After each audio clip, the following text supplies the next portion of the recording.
Ya pemirsa, untuk mengetahui informasi terkini terkait pemeriksaan Rizik Syihab, kita segera bergabung dengan Nadia Hutagalung bersama juru kamera Ria Nuryaningsi dan Ade Suherman yang kini berada di Mapolda Metro Jaya, Jakarta. Ya Nadia, bagaimana jalannya pemeriksaan terhadap Rizik Syihab hari ini? Ya, Andra dan juga pemirsa, setelah sekitar pukul 10.30 waktu Indonesia Barat pagi hari tadi bersama dengan tim kuasa hukumnya, Rizik Syihab saat ini sudah ada sekitar 6 jam menjalani pemeriksaan di gedung Direskrimum Polda Metro Jaya. Tadi kami juga sudah mendapatkan pernyataan secara langsung dari Kabid Humas Polda Metro Jaya, Kombes Yusri Yunus mengatakan bahwasanya kehadiran dari Rizik Syihab ini adalah karena takut dan juga menyerahkan diri kepada pihak penyidik Polda Metro Jaya. Kemudian ia juga menyatakan terkait dengan proses yang dilakukan terhadap Rizik Syihab. Yang pertama adalah pemeriksaan swab antigen seperti yang Anda katakan tadi, bahwa hasilnya adalah non-reaktif, dan kemudian proses selanjutnya yang dilakukan adalah memberikan surat penangkapan terhadap Rizik, dan barulah dilanjutkan dengan proses pemeriksaan baik terkait dengan administrasi dan dilanjutkan dengan penelusuran terkait dengan kasus kerumunan yang terjadi pada pernikahan Putri Rizik Syihab dan juga Maulid Nabi pada 14 November lalu di kawasan Petamburan, Jakarta Pusat. Dan untuk pagi tadi pada saat kedatangannya sekitar pukul 10.30 waktu Indonesia Barat, Rizik Syihab juga menyampaikan bahwa saya sebenarnya ia berencana akan hadir memenuhi panggilan sebagai tersangka adalah pada hari Senin mendatang 14 Desember 2020.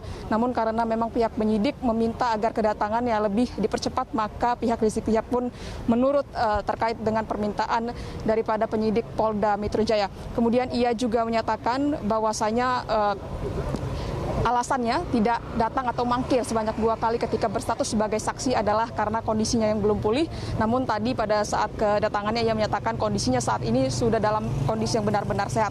Selanjutnya ia juga menyatakan bahwasanya selama ini Rizik Syihab tidak kemana-mana. Ia mengatakan selalu berada di kediamannya. Diketahui bahwasanya selama berada di Indonesia ia berada di 4 lokasi. Yang pertama adalah di kawasan Petamburan, Jakarta Pusat, yaitu adalah tempat pelaksanaan pernikahan putrinya dan juga Maulid Nabi. Dan yang kedua adalah di pondok pesantren miliknya, yaitu di kawasan Megamendung. Kemudian yang ketiga adalah di kawasan Sentul, Bogor, yaitu ia sempat tinggal di kawasan tersebut saat baru setelah keluar dari Rumah Sakit Umi Bogor. Dan yang terakhir adalah di kawasan Karawang, di mana itu merupakan tempat pengajian keluarga. Dan pada saat 7 Desember lalu juga ketika Rizik Syihab dan juga rombongan ini menuju ke kawasan Karawang, ini disitulah terjadi adanya tragedi antara anggota FPI dan juga anggota Polda Metro Jaya yang menyebabkan meninggalnya 6 anggota FPI. Dan sampai saat ini masih melakukan atau dalam menjalani tahap penyidikan di Mabes Polri. Tadi kami juga mendapatkan informasi dari Sekretaris Umum FPI, Munarman, mengatakan bahwa saya jangan sampai adanya ditersangkakannya Rizik Syihab dalam kasus ini dapat mengalihkan penembakan yang terjadi terhadap 6 anggota FPI tersebut. Kemudian sebelumnya Rizik juga mengatakan bahwasanya kehadirannya untuk memenuhi panggilan sebagai tersangka ini tidak membawa aksi ataupun tidak membawa rombongan massa FPI.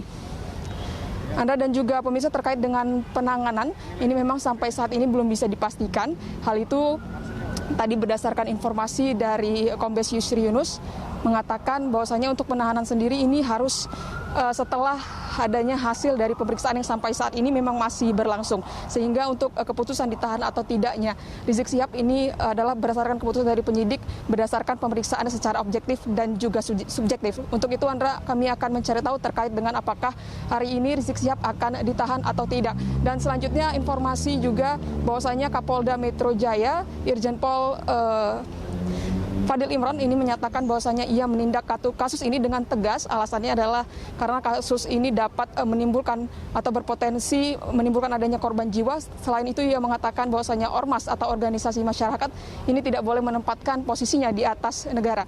Andra, sementara kembali ke Anda. Dia bagaimana dengan 5 tersangka lainnya? Apakah juga turut diperiksa hari ini? Ya, Anda, terkait dengan 5 orang tersangka lainnya yang juga menjadi tersangka, sampai saat ini dari pagi hingga sore hari ini memang belum terlihat berada di kawasan Polda Metro Jaya. Dan berdasarkan informasi dari Kabid Humas Polda Metro Jaya, Kombes Yusri Yunus mengatakan apabila sampai hari ini kelima tersangka tersebut tidak menyerahkan diri, maka pihak Polda Metro Jaya akan melakukan penangkapan secara paksa.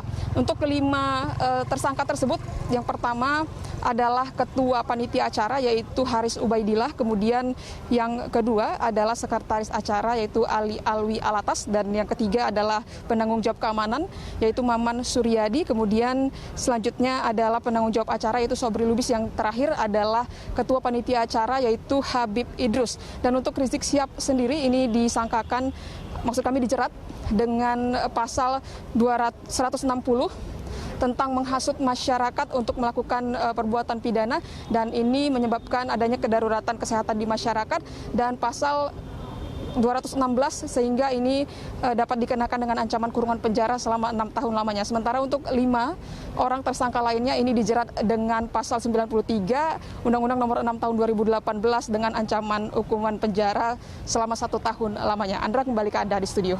Baik, terima kasih Nadia atas laporannya. Pemirsa, demikian tadi Nadia Hutagalung bersama juru kamera Ria Nuryaningsih dan Ade Suherman melaporkan langsung dari Mapolda Metro Jaya, Jakarta.